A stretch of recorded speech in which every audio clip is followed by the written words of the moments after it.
अगर आप है 10th पास, 12th पास और कर रखी है ग्रेजुएशन या पोस्ट ग्रेजुएशन, तो हाँ, खुशी की बात है, ये वैकेंसी आपके लिए, आप इसके फॉर्म भरने के लिए एलिजिबल है। तो इसके अंदर आपके क्या वेतन रहेंगे, इसका सिलेबस क्या रहेगा, इसकी डेट कब रहेगी, इसके अंदर क्या फीस रहेगा और एग्जाम का पैटर्न क्या रहेगा, इन सभी चीजों पर आज हम डिस्कस करेंगे हमारे इस वीडियो के अंदर। तो चलिए शुरू करते हैं।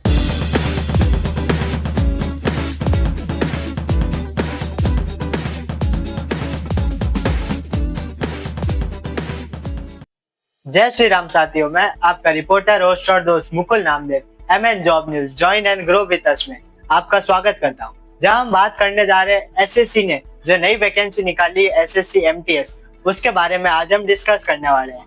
एमटीएस यानी मल्टीटास्किंग स्टाफ सिलेक्शन, जिसके अंदर आपको एक से ज्यादा काम दिए जाएंगे इस वैकेंसी के अंदर। सबसे पहले तो बात यह है कि ये जो वैकेंसी आई है वो सेंट्रल गवर्नमेंट के थ्रू आई है, इसलिए खुशी की बात यह है कि महीने की 1 तारीख होते ही आपके अकाउंट के अंदर इसकी जो सैलरी है वो क्रेडिट हो जाएगी। इस वैकेंसी के अंदर एमटीएस और हवलदार ये 2 पद आए हैं, जिसके अंदर हवलदार के अंदर आपको फिजिकल देना पड़ेगा। एमटीएस है, एमटीएस के अंदर आपको फिजिकल एग्जाम देना नहीं पड़ेगा। इसके अंदर योग्यता की बात करें तो अगर आप 10th पास है, 12th पास है, कोई भी स्ट्रीम से आपने ग्रेजुएशन करके रखी है या पोस्ट ग्रेजुएशन कर रखे रखी है कोई भी सब्जेक्ट के अंदर, तो हाँ, आप इसके अंदर फॉर्म भर सकते हैं, आप इसमें फॉर्म भरने के लिए एलिजिबल है।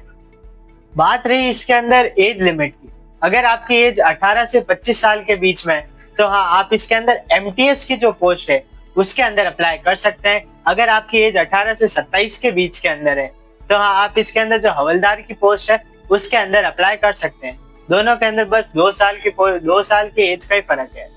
अब अगर आप ओबीसी या जनरल से बिलोंग करते हैं तो इसके अंदर आपको 3 इयर्स का एज रिलैक्सेशन मिलेगा।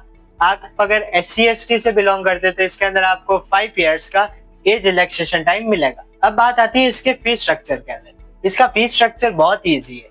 फीस स्ट्रक्चर के अंदर अगर आप जनरल या ओबीसी से बिलोंग करते हैं तो हाँ, इसके अंदर आपके फीस के चार्जेस 100 रुपीज रहेंगे। साथ ही अगर आप फीमेल है या फिर एससी एसटी या फिर ईडब्ल्यूएस से बिलोंग करते हैं तो इसके अंदर आपके फॉर्म के चार्जेस कुछ भी नहीं रहेगा, ये फ्री ऑफ कॉस्ट रहेगा। इसकी अप्लाई डेट आ चुकी है, 26 जून 2025 से इसके फॉर्म भरे जाएंगे। और एक बड़ी खबर ये भी है कि इसके जो एग्जाम डेट है, एग्जाम डेट भी इसके अंदर आ चुकी है। इसकी एग्जाम डेट 29 सितंबर से 24 अक्टूबर के बीच में इसके एग्जाम चलेंगे।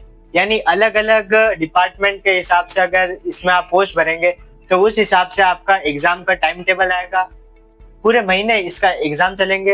एमटीएस यानी मल्टीटास्किंग स्टाफ, इसके अंदर आपकी जो एलिजिबिलिटी है उसके अकॉर्डिंग आपको इसके अंदर विभाग आपको मिलेगा। साथ ही अगर जैसे कि आपने मेडिकल के स्टूडेंट है, आपने बायोलॉजी ले रखी है या फिर आपने बीएससी करके रखी है तो इसके अंदर आपके हॉस्पिटल डिपार्टमेंट के अंदर इसमें आपके जॉब लग सकते हैं। ये एक एग्जाम्पल के थ्रू मैंने आपको बताया। ड्यूटी टाइमिंग क्या रहेगा, इसका duty timing normally working hours 8 hours of working hours रहेंगे। साथ ही ड्यूटी कहाँ पर लगेगी, आपने जिस जगह से फॉर्म भरा है उसी जगह से आपकी ड्यूटी वहां पर लगेगी। अब इसकी चयन प्रक्रिया क्या होगी, इसकी चयन प्रक्रिया के अंदर सबसे पहले तो इसका एक सीबीटी एग्जाम होगा, यानी कंप्यूटर बेस्ड टेस्ट। पास ही की जगह पर आपका एग्जाम सेंटर आएगा, वहां पर कंप्यूटर के ऊपर आपको एग्जाम देना पड़ेगा। एमसीक्यूज वाला ही इसके अंदर टेस्ट होगा। और अगर आपने हवलदार की पोस्ट के लिए भरा है तो हवलदार की पोस्ट के लिए आपको इसका एक अलग से फिजिकल एग्जाम देना पड़ेगा और उसके बाद में आपका डॉक्यूमेंट वेरिफिकेशन होगा। आपने अगर एमटीएस की पोस्ट के लिए भरा है तो एमटीएस की पोस्ट के लिए आपको फिजिकल नहीं देना पड़ेगा, सीधा सीबीटी का एग्जाम होगा, कंप्यूटर बेस्ड टेस्ट, और उसके बाद में आपका इसके अंदर डॉक्यूमेंट वेरिफिकेशन हो जाएगा अगर सिलेक्शन होता है। फिर आगे हम बात करते हैं इसके सिलेक्शन प्रोसेस की। सिलेक्शन प्रोसेस के लिए सबसे पहले तो इसका एग्जाम 2 सेशंस के अंदर होगा। सेशन 1 आपको पास करना जरूरी है।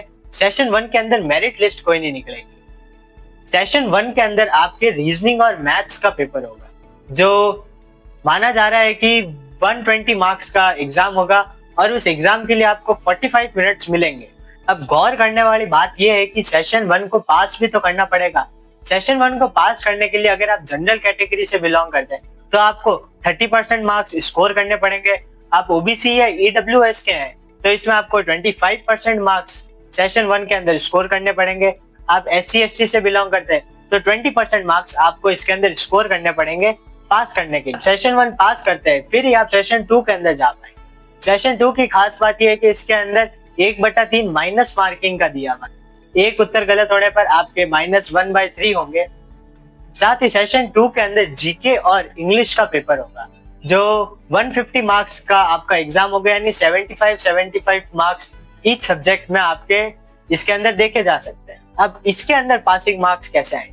इसमें पासिंग मार्क्स कुछ इस प्रकार आएंगे कि इसकी निकलेगी फिर मेरिट लिस्ट। सेशन 1 की मेरिट लिस्ट नहीं निकलेगी, सेशन 2 जो होगा सेशन 2 की मेरिट लिस्ट आपके इसके अंदर निकलेगी। अब इसके अंदर बात करते हैं आपके सैलरी कितनी मिलेगी। मिनिमम 32,000 से 40,000 तक की सैलरी होगी, क्योंकि जो 8वां वेतन लगने वाला है उसके अकॉर्डिंग इसकी सैलरी इंक्रीज होगी। साथ ही इसके अंदर आगे फ्यूचर के अंदर प्रमोशन भी है, तो आप LDC या फिर अपने डिपार्टमेंट के आपसे जो ऊपर सीनियर पोस्ट है उसके अंदर आपका प्रमोशन हो सकता है। तो साथियों ये बात थी SSC MTS के एग्जाम की। इसके अंदर हमने इसका सिलेक्शन प्रोसेस देखा, सिलेबस देखा, एग्जाम फीस स्ट्रक्चर सबके बारे में जाना। अब मुझे कमेंट के अंदर ये बताइए कि आप इस एग्जाम का फॉर्म भरने वाले हैं या फिर नहीं, या फिर आपने किस एग्जाम का फॉर्म भरा है। ऐसी और ही डिटेल्स के लिए हमारे channel MN job news join and grow with अस को सब्सक्राइब करें, हमारे वीडियोस को लाइक करें और साथ ही हमें फेसबुक और टेलीग्राम चैनल पर फॉलो करें। Thank you. जय श्री राम साथ।